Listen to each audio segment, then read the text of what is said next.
Hello everyone, welcome back to the channel. ನಾನು ಈ ವಿಡಿಯೋದಲ್ಲಿ ಯೂನಿಯನ್ ಪಬ್ಲಿಕ್ ಸರ್ವಿಸ್ ಕಮಿಷನ್ ಅಂದರೆ UPSC ಅವರು ಮಾಡೋಕೆ ಹೋಗ್ತಿರೋ ರೆಕ್ರೂಟ್ಮೆಂಟ್ ಬಗ್ಗೆ ಪೂರ್ತಿ ಡೀಟೇಲ್ಸ್ನ ಕೊಡ್ತೀನಿ. ಸೊ ಇನ್ನು ನಮ್ಮ ಚಾನಲ್ನ ಸಬ್ಸ್ಕ್ರೈಬ್ ಮಾಡ್ಕೊಂಡಿಲ್ಲ ಅಂದರೆ ಸಬ್ಸ್ಕ್ರೈಬ್ ಮಾಡ್ಕೊಳ್ಳಿ. ಇದೇ ರೀತಿ ಜಾಬ್ ನೋಟಿಫಿಕೇಶನ್ಗಳ ಬಗ್ಗೆ ತಿಳಿಸ್ಕೊಡ್ತಾ ಇರ್ತೀನಿ. ನೀವು ನೋಡ್ತಾ ಇರ್ಬೋದು, ಈ ನೋಟಿಫಿಕೇಶನ್ನ ಮಾರ್ಚ್ 5ನೇ ತಾರೀಕು ಬಿಟ್ಟಿದ್ದಾರೆ. ಸೊ ಇದಕ್ಕೆ ನೀವು ಅಪ್ಲಿಕೇಶನ್ ಹಾಕೋಕ್ಕೆ ಲಾಸ್ಟ್ ಡೇಟ್ ಬಂದು 25 ಮಾರ್ಚ್ 2025. ಇನ್ನು ಇದಕ್ಕೆ ಹೇಗೆ ಅಪ್ಲೈ ಮಾಡೋದು ಅಂದರೆ UPSC ಆನ್ಲೈನ್ government.in ಈ ಪೋರ್ಟಲ್ಗೆ ಹೋಗಿ ನೀವು ಒನ್ ಟೈಮ್ ರಿಜಿಸ್ಟ್ರೇಷನ್ನ ಮಾಡ್ಕೊಬೇಕಿರುತ್ತೆ. ನೀವು ಎಲ್ಲರೂ ಆಲ್ರೆಡಿ UPSC ಎಕ್ಸಾಮ್ಗಳನ್ನ ಯಾವ್ದಾದ್ರು ಬರೆದಿದ್ದರೆ ಆಲ್ರೆಡಿ ನೀವು ರಿಜಿಸ್ಟರ್ ಮಾಡಿರ್ತೀರ. ಸೊ ಅದರಲ್ಲೇ ನೀವು ಅಪ್ಲಿಕೇಶನ್ ಹಾಕ್ಬೋದು. ಯಾಕೆಂದರೆ ಲೈಫ್ ಟೈಮಲ್ಲಿ ಒಂದು ಸಲ ಅಷ್ಟೇ UPSC ಆನ್ಲೈನ್ ವೆಬ್ಸೈಟಲ್ಲಿ OTRನ ಕ್ರಿಯೇಟ್ ಮಾಡೋಕ್ಕಾಗೋದು. ಸೊ ನೀವು ಒಂದು ಸಲ ಕ್ರಿಯೇಟ್ ಮಾಡಿದರೆ ಅದರಲ್ಲೇ ಹಾಕಿ, ನೀವು ಒಂದು ಸಲನೂ ಬರದೇ ಇಲ್ಲ ಅಂದರೆ ಇವಾಗ ನೀವು ರಿಜಿಸ್ಟ್ರೇಷನ್ನ ಮಾಡಿಕೊಂಡು ಆಮೇಲೆ ಅಪ್ಲಿಕೇಶನ್ ಹಾಕೋದಿರುತ್ತೆ. ಇದು ಬಂದು UPSC ಸೈಟ್. ನೀವು ಇಲ್ಲಿ ಬಂದ್ಬಿಟ್ಟು ಇಲ್ಲಿ ಒನ್ ಟೈಮ್ ರಿಜಿಸ್ಟ್ರೇಷನ್ ಅಂತ ಇದೆಯಲ್ಲ, ಇದ್ರ ಮೇಲೆ ಕ್ಲಿಕ್ ಮಾಡಿಬಿಟ್ಟು ಇಲ್ಲಿ ಏನೇನು ಡೀಟೇಲ್ಸ್ ಕೇಳುತ್ತೆ ಎಲ್ಲ ಕೊಟ್ಬಿಟ್ಟು ರಿಜಿಸ್ಟ್ರೇಷನ್ ಮಾಡ್ಕೋಬೇಕು.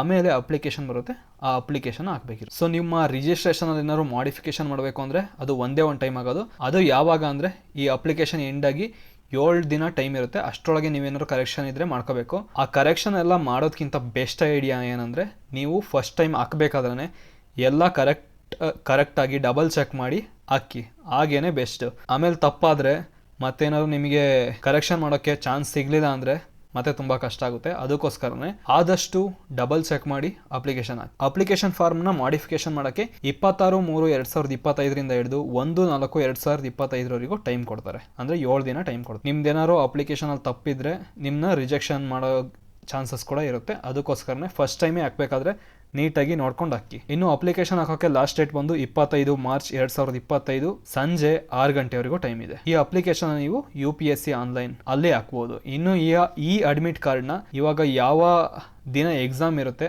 ಅದರ ಹಿಂದಿನ ವಾರ ಲಾಸ್ಟ್ ವರ್ಕಿಂಗ್ ಡೇ, ಅಂದರೆ ಈಗ ಏನಾದ್ರು ಶುಕ್ರವಾರ ಲಾಸ್ಟ್ ವರ್ಕಿಂಗ್ ಡೇ ಇದ್ರೆ ಅವತ್ತು ಅಡ್ಮಿಟ್ ಕಾರ್ಡ್ನ ರಿಲೀಸ್ ಮಾಡ್ತಾರೆ. ಸೊ ನೀವು ಅದನ್ನ ಡೌನ್ಲೋಡ್ ಮಾಡ್ಕೊಂಡು ಪ್ರಿಂಟ್ ತಗೊಂಡು ಎಕ್ಸಾಮಿನೇಷನ್ಗೆ ಹೋಗಬೇಕಾಗಿರುತ್ತೆ. ಈ ಎಕ್ಸಾಮ್ಗೆ ನೆಗೆಟಿವ್ ಮಾರ್ಕಿಂಗ್ ಕೂಡ ಇರುತ್ತೆ. ಸೊ ನಿಮಗೆ ಗೊತ್ತಿದ್ರೆ ಅಷ್ಟೇ ಕರೆಕ್ಟಾಗಿ ಆನ್ಸರ್ ಮಾಡಿ, ಗೊತ್ತಿಲ್ಲ ಅಂದರೆ ಬಿಟ್ಬಿಡಿ. ಇನ್ನು ಇಲ್ಲಿ ಸ್ವಲ್ಪ ಇನ್ಸ್ಟ್ರಕ್ಷನ್ ಕೊಟ್ಟಿದ್ದಾರೆ, ನೀವು ಅಪ್ಲಿಕೇಶನ್ ಹಾಕ್ಬೇಕಾದ್ರೆ ಏನೇನು ಡಾಕ್ಯುಮೆಂಟ್ಸ್ ಇರಬೇಕು ಮತ್ತು ಯಾವ್ದ್ಯಾವ ರೀತಿ ಇರಬೇಕು ಅಂತ. ಇಲ್ಲಿ ನೀವು ನೋಡ್ತಾ ಇರ್ಬೋದು, ಒಂದು ಇನ್ಸ್ಟ್ರಕ್ಷನ್ ನೋಡೋದಾದ್ರೆ ಫೋಟೋಗ್ರಾಫ್ ಮೇಲೆ ಇದೆ. ನಿಮ್ಮ ಫೋಟೋಗ್ರಾಫ್ ಅಪ್ಲಿಕೇಶನ್ ಹಾಕ್ತಿರ್ತಿರಲ್ಲ ಅದ್ರದ್ದು 10 ದಿನದಿಂದ ಹಿಂದೆ ಇರಬೇಕು. ಈಗ ಅದೆಲ್ಲದಕ್ಕಿಂತ ಬೆಸ್ಟ್ ಏನಂದರೆ, ನೀವು ಅಪ್ಲಿಕೇಶನ್ ಹಾಕೋಕ್ಕಿಂತ ಮುಂಚೆ ಒಂದು ಫೋಟೋ ತೆಗೆಸ್ಕೊಂಡು ಅದರಲ್ಲಿ ಡೇಟ್ ಮತ್ತು ನೇಮ್ ಮೆನ್ಷನ್ ಆಗಿರಬೇಕು ಅಂಥ ಫೋಟೋನೇ ಅಪ್ಲೋಡ್ ಮಾಡಬೇಕಿರುತ್ತೆ. ಆ ಫೋಟೋದಲ್ಲೂ ಕೂಡ ನಿಮ್ಮ ಮುಖ ಆ ಫೋಟೋದು 3/4 ಆಗಿರಬೇಕು, ಅಷ್ಟು ಕಾಣಿಸ್ಬೇಕು. ಯಾಕೆಂದರೆ ಎಕ್ಸಾಮಿನೇಷನ್ಗೆ ಹೋದಾಗ ಆ ಫೋಟೋ ನೋಡೇ ವೆರಿಫೈ ಮಾಡೋದು, ಅದಕ್ಕೋಸ್ಕರ. ಇನ್ನು ಈ ರೆಕ್ರೂಟ್ಮೆಂಟ್ದು ಎಷ್ಟು ವ್ಯಾಕೆನ್ಸೀಸ್ ಇದೆ ಅಂತ ನೋಡೋದಾದರೆ BSF 24, CRPF 204, CISF 92, ITBP 4, SSB 33, total 357 vacancy ಇದೆ. ಇದಕ್ಕೋಸ್ಕರ ರೆಕ್ರೂಟ್ಮೆಂಟ್ನ ಮಾಡ್ತಿರೋದು ಇಲ್ಲಿ. ಇನ್ನು ಮತ್ತೆ ರಿಜಿಸ್ಟ್ರೇಷನ್ ಬಗ್ಗೆನೇ ಕೊಟ್ಟಿದ್ದಾರೆ. ನೀವು OTRನ ರಿಜಿಸ್ಟ್ರೇಷನ್ ಮಾಡಿಕೊಂಡು ಆಮೇಲೆ ನೀವು ಎಕ್ಸಾಮಿನೇಷನ್ ಸೆಂಟರ್ಸ್ಗಳು ಇಲ್ಲಿ ಕೊಟ್ಟಿದೆ, ನೀವು ಇದ್ರ ಪ್ರಕಾರ ಚೂಸ್ ಮಾಡಬೇಕು. ಈಗ ಕರ್ನಾಟಕದವ್ರಿಗೆ ಇಲ್ಲಿ ಬ್ಯಾಂಗ್ಳೂರ್ ಇದೆ, ನೀವು ಇದನ್ನು ಚೂಸ್ ಮಾಡಿದರೆ ಇಲ್ಲಿಗೆ ಬಂದು ಎಕ್ಸಾಮ್ ಬರೀಬೇಕು. ಇನ್ನು ಏನೇನು ಎಲಿಜಿಬಿಲಿಟಿ ಬೇಕು ಅಂತ ನೋಡೋದಾದರೆ, ನ್ಯಾಷನಾಲಿಟಿ ಇಂಡಿಯನ್ ಆಗಿರಬೇಕು. ಇಂಡಿಯಾ ಬಿಟ್ಟು ಬೇರೆಯವರಾಗಿದ್ದರೆ ಅವ್ರಿಗೆ ಸ್ವಲ್ಪ ರೂಲ್ಸ್ಗಳಿದೆ, ಅದನ್ನು ಇಲ್ಲಿ ನೀವು ಪಾಸ್ ಮಾಡ್ಕೊಂಡು ನೋಡ್ಕೋಬೋದು.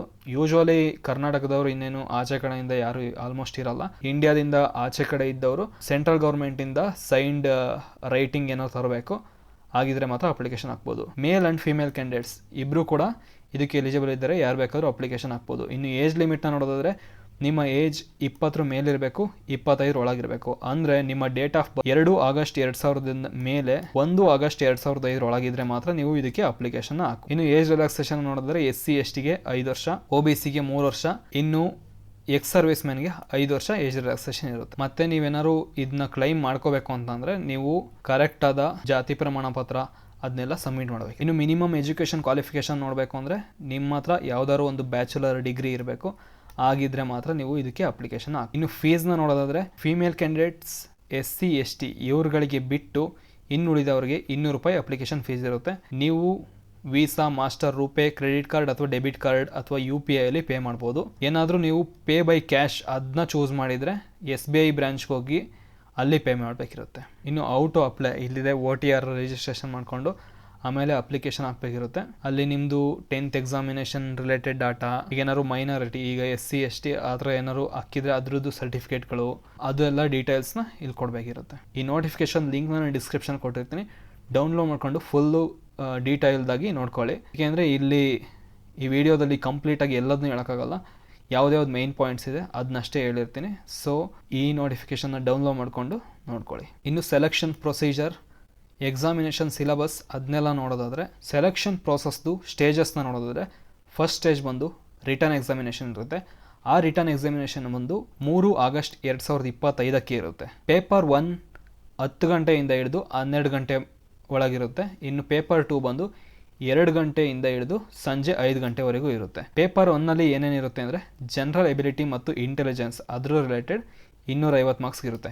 ಇದು ಮಲ್ಟಿಪಲ್ ಚಾಯ್ಸ್ ಕ್ವಶನ್ ಆಗಿರುತ್ತೆ. ಇನ್ನು ಪೇಪರ್ 2 ಅಲ್ಲಿ ಜನರಲ್ ಸ್ಟಡೀಸ್, ಎಸ್ಸೆ ಆ್ಯಂಡ್ ಕಾಂಪ್ರಿಹೆನ್ಷನ್ಗೆ 200 ಮಾರ್ಕ್ಸ್ಗೆ ಈ ಎಕ್ಸಾಮಿನೇಷನ್ ಇರುತ್ತೆ. ಇನ್ನು ಸ್ಟೇಜ್ 2 ನೋಡೋದಾದರೆ physical standard test, physical efficiency test ಇರುತ್ತೆ. ಈ ಸ್ಟೇಜ್ 2ಗೆ ಸ್ಟೇಜ್ 1ನಿಂದ ಸ್ವಲ್ಪ ಜನನ ತಗೊಂಡು ಅವ್ರಿಗಷ್ಟೇ ಸ್ಟೇಜ್ 2 ಮಾಡ್ತಾರೆ, ಎಲ್ಲರಿಗೂ ತಗೊಳಲ್ಲ. ಅದರಲ್ಲಿ ಏನೇನಿರುತ್ತೆ ಅಂದರೆ, ಫಿಸಿಕಲ್ ಎಫಿಷಿಯನ್ಸಿ ಟೆಸ್ಟ್ ನೋಡೋದಾದರೆ ಮೇಲ್ಸ್ ಮತ್ತು ಫೀಮೇಲ್ ಕ್ಯಾಂಡಿಡೇಟ್ಸ್ಗಿದೆ 100 ಮೀಟರ್ 16 ಸೆಕೆಂಡ್ ಒಳಗೆ ಓಡಬೇಕಿರುತ್ತೆ. ಫೀಮೇಲ್ ಕ್ಯಾಂಡಿಡೇಟ್ಸ್ 18 ಸೆಕೆಂಡ್ ಒಳಗೆ ಓಡಬೇಕಿರುತ್ತೆ. 800 ಮೀಟರ್ 3 ನಿಮಿಷ 45 ಸೆಕೆಂಡ್ಗಳಲ್ಲಿ ಓಡಬೇಕಿರುತ್ತೆ. ಫೀಮೇಲ್ ಕ್ಯಾಂಡಿಡೇಟ್ಸ್ 4 ನಿಮಿಷ 45 ಸೆಕೆಂಡ್ ಒಳಗೆ ಓಡಬೇಕಿರುತ್ತೆ. ಇನ್ನು ಲಾಂಗ್ ಜಂಪ್ 3.5 ಮೀಟರ್ಸ್ ಮಾಡಬೇಕಿರುತ್ತೆ. ಇನ್ನು ಫೀಮೇಲ್ ಕ್ಯಾಂಡಿಡೇಟ್ಸ್ 3 ಮೀಟರ್ನ ಜಂಪ್ ಮಾಡಬೇಕಿರುತ್ತೆ. ಇನ್ನು ಶಾರ್ಟ್ ಪುಟ್ ನೋಡೋದಾದರೆ ಮೇಲ್ ಕ್ಯಾಂಡಿಡೇಟ್ಸ್ 4.5 ಮೀಟರ್ಸ್ನ ಎಸಿಬೇಕಿರುತ್ತೆ. ಇನ್ನು ಫೀಮೇಲ್ ಕ್ಯಾಂಡಿಡೇಟ್ಸ್ಗೆ ಯಾವುದೇ ಥರದ ಶಾರ್ಟ್ ಪುಟ್ ಟೆಸ್ಟ್ ಇರುತ್ತೆ. ಇನ್ನು 3ನೇ ಸ್ಟೇಜ್ ನೋಡೋದಾದರೆ ಇಂಟರ್ವ್ಯೂ ಅಥವಾ ಪರ್ಸನಾಲಿಟಿ ಟೆಸ್ಟ್ ಇರುತ್ತೆ. ಇದಕ್ಕೆ ಯಾರು ಫಿಸಿಕಲ್ ಎಫಿಷಿಯನ್ಸಿ ಟೆಸ್ಟ್ನ ಮಾಡಿರ್ತಾರೆ ಅವರಿಗೆ ಈ ಇಂಟರ್ವ್ಯೂ ಇರುತ್ತೆ. ಇದು 150 ಮಾರ್ಕ್ಸ್ಗೆ ಇರುತ್ತೆ. ಅದಾದಮೇಲೆ ಅದರಲ್ಲೂ ಸೆಲೆಕ್ಟ್ ಆದವ್ರಿಗೆ ಫಿಸಿಕಲ್ ಸ್ಟ್ಯಾಂಡರ್ಡ್ ಟೆಸ್ಟ್ ಇರುತ್ತೆ. ಇದಕ್ಕೆ ಏನೇನು ಸ್ಟ್ಯಾಂಡರ್ಡ್ಸ್ ಬೇಕಿರುತ್ತೆ ಅದೆಲ್ಲ ಚೆಕ್ ಮಾಡಿಬಿಟ್ಟು ನೀವೆಲ್ಲ ಎಲಿಜಿಬಲ್ ಇದ್ದರೆ ಫೈನಲ್ ಸೆಲೆಕ್ಷನ್ ಅಥವಾ ಮೆರಿಟ್ ಲಿಸ್ಟ್ನ ಬಿಡ್ತಾರೆ. ಇನ್ನು ಸಿಲೆಬಸ್ನ ನೋಡೋದಾದರೆ paper 1 general ability and intelligence, ಇದರಲ್ಲಿ ನೋಡೋದಾದರೆ general mental ability, general science, ಅದರಲ್ಲಿ ಏನೇನಿದೆ ಅಂತ ನೋಡ್ಬೋದು. Logical reasoning, quantitative aptitude, numerical ability, data interpretation ಎಲ್ಲ ಇರುತ್ತೆ. ಇನ್ನು current events and national and international importance, Indian polity and economy, history of India, Indian world geography ಇರುತ್ತೆ. ಇನ್ನು ಪೇಪರ್ 2 ಅಲ್ಲಿ ಜನರಲ್ ಸ್ಟಡೀಸ್, ಎಸ್ಸೆ, ಕಾಂಪ್ರಿಹೆನ್ಷನ್ ಇರುತ್ತೆ.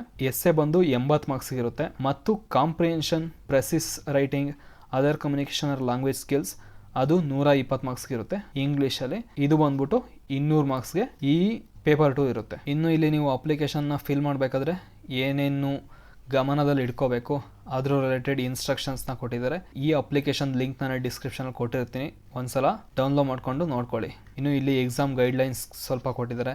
ನೀವು OMR ಶೀಟ್ನ ಹೆಂಗೆ fill ಮಾಡಬೇಕು, ಸುಮ್ಮನೆ ಅರ್ಧ ಫಿಲ್ ಮಾಡೋದು ಅಥವಾ ಔಟ್ಸೈಡ್ ಹಿಂಗೆ ಮಾಡೋದು ಆ ಥರ ಎಲ್ಲ ಮಾಡಬಾರ್ದು. ನೀಟಾಗಿ ಈ ರೀತಿ ಫಿಲ್ ಮಾಡಬೇಕಿರುತ್ತೆ. ನಿಮ್ಮ ರೋಲ್ ನಂಬರ್, ನಿಮ್ಮ ಹೆಸರು ಇದನ್ನೆಲ್ಲ ಕರೆಕ್ಟಾಗಿ ಹಾಕಬೇಕಿರುತ್ತೆ. ಅದರಲ್ಲಿ ತಪ್ಪಾದರೆ ಅವ್ರೇನು ಮಾಡೋಕ್ಕಾಗಲ್ಲ. ನೀವು ಕರೆಕ್ಟಾಗಿ ಬರೆದಿದ್ರೂ ರೋಲ್ ನಂಬರ್ ತಪ್ಪಾಕಿದ್ರೆ ಯೂಸ್ಲೆಸ್, ಅದಕ್ಕೋಸ್ಕರ ಅದನ್ನ ಕರೆಕ್ಟಾಗಿ ಹಾಕಿ. ಇನ್ನು ಇಲ್ಲಿ ಫಿಸಿಕಲ್ ಸ್ಟ್ಯಾಂಡರ್ಡ್ಸ್ಗಳನ್ನ ಕೊಟ್ಟಿದ್ದಾರೆ. ಮೇನ್ ಕ್ಯಾಂಡಿಡೇಟ್ಸ್ ಎಷ್ಟು ಹೈಟ್ ಇರಬೇಕು, ವುಮೆನ್ ಕ್ಯಾಂಡಿಡೇಟ್ಸ್ ಎಷ್ಟು ಹೈಟ್ ಇರಬೇಕು, ವೆಯ್ಟ್ ಎಷ್ಟಿರಬೇಕು, ಅದ್ರ ರಿಲೇಟೆಡ್ ಎಲ್ಲ ಇಲ್ಲಿ ಸ್ವಲ್ಪ ಕೊಟ್ಟಿದ್ದಾರೆ, ಅದನ್ನೆಲ್ಲ ನೋಡ್ಕೊಳ್ಳಿ. ನೀವು ಯಾವುದಕ್ಕೆ ಅಪ್ಲೈ ಮಾಡ್ತಿರ್ತೀರ ಅದ್ರ ರಿಲೇಟೆಡ್ ಇರುತ್ತೆ. ಇನ್ನು ಕೆಳಗಡೆ ಸ್ವಲ್ಪ ಫಾರ್ಮ್ಸ್ಗಳನ್ನ ಕೊಟ್ಟಿದ್ದಾರೆ. ಇಲ್ಲಿ ಯಾವ್ದಾದ್ರು ಅಪ್ಲೋಡ್ ಮಾಡಬೇಕು ಅಂತ ಇದ್ದರೆ ಆ ಫಾರ್ಮ್ಸ್ಗಳನ್ನ ಇಲ್ಲಿ ಕೊಟ್ಟಿರ್ತಾರೆ. ಆ ಫಾರ್ಮ್ಸ್ಗಳನ್ನ ಫಿಲ್ ಮಾಡಿಬಿಟ್ಟು ನೀವೇನಾದ್ರು ಅಟೆಸ್ಟೇಷನ್ ಮಾಡಬೇಕು ಅಂತ ಇದ್ದರೆ ಅಟೆಸ್ಟೇಷನ್ ಮಾಡಿಬಿಟ್ಟು ಅಪ್ಲೋಡ್ ಮಾಡೋದಿರುತ್ತೆ. ಸೊ ಯಾರೆಲ್ಲ ಈ UPSC ಅವರು ಮಾಡ್ತಿರೋ ರೆಕ್ರೂಟ್ಮೆಂಟಲ್ಲಿ ಇಂಟ್ರೆಸ್ಟ್ ಇದ್ದೀರಾ ಅವರು 25/3/2025 ಅಪ್ಲಿಕೇಶನ್ ಹಾಕಿ. All the best. Thank you.